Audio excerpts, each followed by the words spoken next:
Well, welcome to another episode of Rimshots with Sean, brought to you by Barstools and Bandtalk. And I'm here with a group that I'm just meeting for the first time, but I met through one of my publicist friends in the States, Christina. I have Gary, and I'm sorry, I forgot your name. Danny. There you go. Cheap Thrill. Where do you guys reside out of? Where We're do you guys reside out of? Erie, Pennsylvania. So you're the second people in the last 2 weeks that I've talked to in Erie. Would Erie be considered a hotbed for rock music, or is it just kind of the way it works out? Sure. Yeah, it's kind of the way it works out. There's Yeah. there's more what heavier hardcore bands than there are actual rock bands. more metal acts here than there are Yeah. rock bands. Yeah, because I mean, again, this is the second time in 2 weeks that Erie's come up, but outside of the Erie Otters hockey team, I haven't really heard much of. Yeah, exactly. I haven't heard much of Erie in terms of anything music wise. So, I guess explain to me what the scene is like there for you guys. Oh man. It's tough because we're the only well, yeah, we're the only actually hard rock band in Erie. There's the other I don't know, there's so many I mean, in a way that rock kind acts of that opens us up to more local gigs because we do fit in with the punk bands. We also fit in with the metal bands. But yeah, we are really the only, sleazy gutter blues rock band here. I can relate, gentlemen. I live in Halifax, Nova Scotia, and Halifax is east coast of Canada, and we're known for our Celtic music, which people get mad at me when I say I could care less about Celtic music. It's not my thing. I respect it, but it's very hard to get gigs if you're not a Celtic band or you're not doing, some of that fiddly diddly stuff. So are you guys finding that you're getting your fair share of shows, or you have to branch out and go out of state or out of your town to do what you're doing? yeah, we get our fair share. We hook up with a band that's symphonic rock. Eden on Fire is a local band. We hook up with them a lot and do shows. What else have we done shows? Yeah, I mean, I think it was easier when we first started the band. There was a lot more going on, not only regionally. There was stuff going on in Buffalo, Cleveland, Pittsburgh. We do have a couple bands in Pittsburgh that we hook up with occasionally. Cheats and Royal Honey. Shout out. But yeah, it's just, I mean, it's kind of slow, but we're at the point where, we're good with doing a show a month or so. Yeah. And being an original band, it's harder. I mean, there's tons of hard rock cover bands here. I mean, there's AC/DC tribute bands. There's just Top 40. Same stuff you hear on the radio bands. We're to try to get hooked up with them, which would be perfect, because we do play hard rock, and but it's ours. We write it, but it's hard to get in with them because they got their own little thing, and it is what it is. We'll branch out. I mean, I know I play kind of in both worlds, and I do know that you play the cover thing, and people want to hear the cover songs, right? And if you do a song they don't recognize, it's that's when they're heading to the bar for a beer or whatever. And it's unfortunate because, a lot of bands get discouraged and they don't pursue their own material, which I think is a shame because we need more stuff out there, right? Yeah. Well, it's okay. The bartenders get tipped well when we go on. Well, there you go. That's good. If I was asking you to describe Cheap Thrill in terms of your material and your sound, and who would you model yourself after? Who would you guys sound like? I guess as a comparison. Oh, geez. I guess a good description of the sound would be sleazy gutter blues. We pull.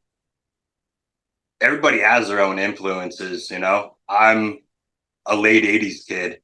I grew up with late '80s, early '90s music.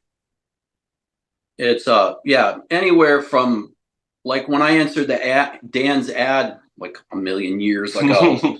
It was New York Dolls, Motley Crue, Aerosmith, Guns N' Roses. Yeah, a lot of '70s glam stuff. Yep. Yeah, the '80s, staples. If you mix all that together, that's basically us.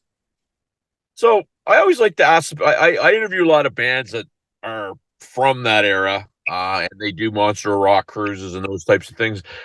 And I always ask them this question. I'll ask you guys, what do you think that music now seems to be? I don't want to say making a comeback. I don't know that it ever went away, but it just seems to be as popular now as it was back then. And maybe some of that '90s stuff is just, I don't want to say fall by the wayside, but we'll call it hair metal. Some people don't like the term. Why do you think that's popular or as popular today as maybe it was? You could tell the bands apart. Yeah.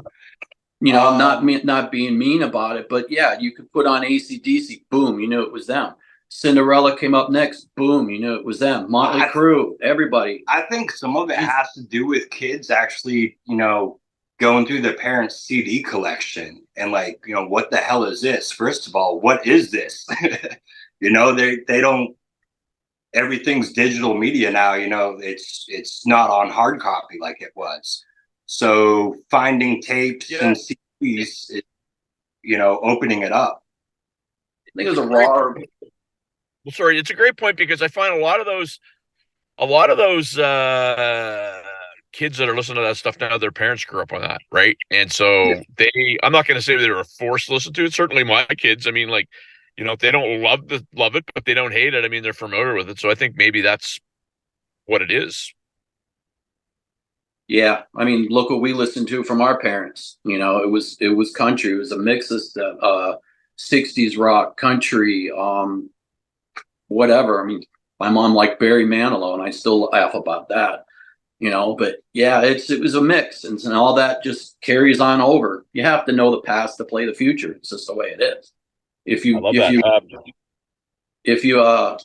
you leave out that part of it, there's going to be always something missing to what you're doing. I love it. No, and you're wearing a Kiss shirt. You're wearing Destroyer. Yeah. So I'll ask you a couple questions here, Gary. Old Kiss, 80s Kiss. What's your favorite Kiss? The old Kiss. Right on.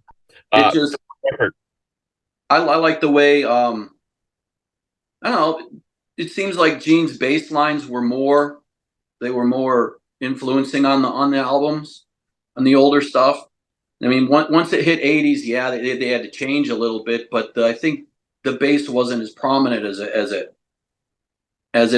was in the '70s. Well, I think we could do this. Gene didn't really barely play the bass in the '80s. He spent a lot of his time acting, right? Yeah. So, what's your favorite record? It's Destroyer. Nice. I once got into a debate with a friend of mine. I always thought mine was Love Gun, and then he convinced me that it was Rock and Roll Over. So there you go. My all-time favorite Kiss record is, because I'm an Eric Carr guy, is Creatures of the Night. But there you go. We won't get into that debate. Good. So have you guys got into the studio, put pen to paper, started making some indents into your own material and getting it out there? Yeah. Christina, I believe, sent you some of our MP3s. You did, yeah. That's off our first CD. Well, yeah, we have that EP's completed. We're currently working on another EP that I think we started out with 5 songs for that, but it's probably getting up as a LP. We're still writing and recording. In fact, I think we're going out next week, out to Brian Glowski's studio. BFE Studios. BFE Studios.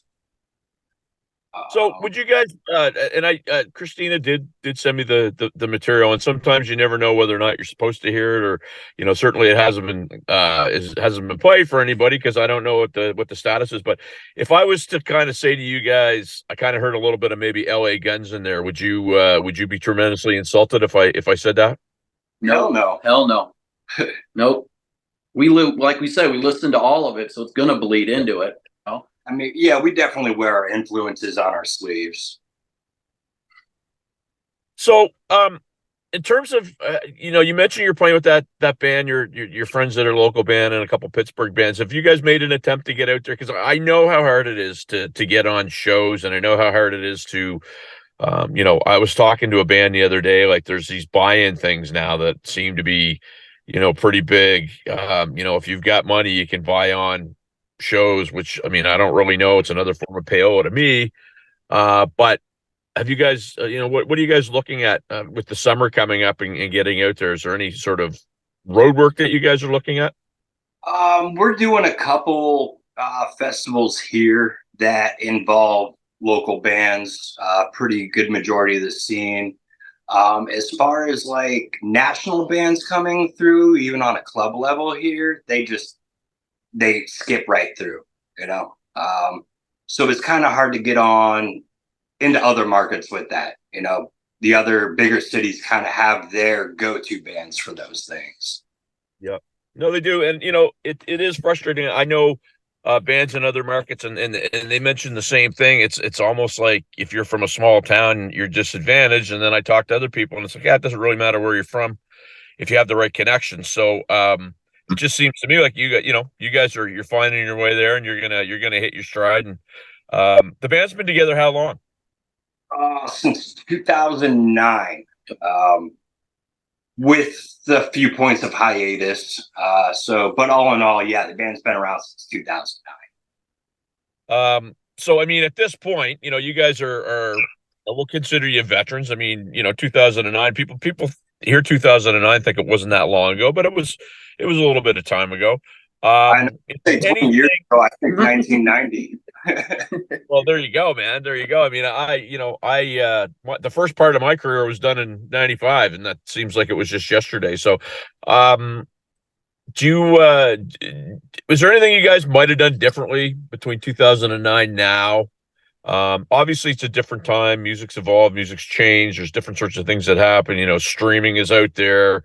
There's, social media. But would you do anything different, I guess, than you have? In hindsight, absolutely. Um, we've done a lot on our own without booking agents and designated promoters, things like that. In hindsight, we should have definitely gotten on, with a booking agent or, that aspect of it. So and it's funny you mention that because I had the opportunity, and I do on, I won't say a regular basis, but a semi-regular basis to talk to a gentleman by the name of Ron Keel. You probably know who Ron is. And Yep. Ron's got a great saying, and it's basically why pay somebody to do something you can do yourself. And when I say to him, well, hey, but you don't always have the connections. And Ron's like, well, make the connections because it's never been easier to um meet people. This interview is a result of networking. I met Christina who introduced me to you guys, and here we go. And I'm way out on the east coast of Canada. You guys are I guess east sorry, west of me, but east of in the States. And back in the 80s and 90s, that might not have happened, without technology and different sorts of things. So I think you can make those connections and get things going. Definitely. If it wasn't for, well, Bob Mitchell's the other guy. I saw the interview we had with him. He's the one that got us in touch with Christina Avila, and I talked to her like, oh God, 2-3 times a week, and she's been putting our stuff out more than what we could do because she's got the connections. Like that's how we got in touch with you, and so it's Yeah, the way it is. she's a machine, and I work with PR people, and they all bring something a little bit different. But one of the things that I'm noticing is if you're going to have somebody that does your PR, make sure it's somebody that knows your genre of music. Mhm. Because if you've got a country PR person trying to rep you guys, you're probably not going to have a lot of success, right? Right, that's true. All right, Jen. So, my audience, if and this will be out in a few days. My audience spans the globe, but if they want to find out more about Cheap Thrills, where do I direct them? Where do you direct them? Right now, I'm sad to say we only have the Facebook page up and going. We are working on getting our stuff to, Spotify, Apple, and all that stuff. Just kind of slow getting our foot out and getting our recordings done. Nothing wrong with I that. think we have a Reverb Nation page too. Yeah, we do. I looked it up last week. That's awesome. Denny, I want to thank you for doing this. I want to stay in touch with you. And when we say goodbye here, it's only going to be for the people that are watching. I want to talk to you for a couple minutes. But thanks a lot for doing this, guys. And I appreciate your time. You have a great night. And we'll see you soon. Yep, Thank we'll you. see you soon. Thank you.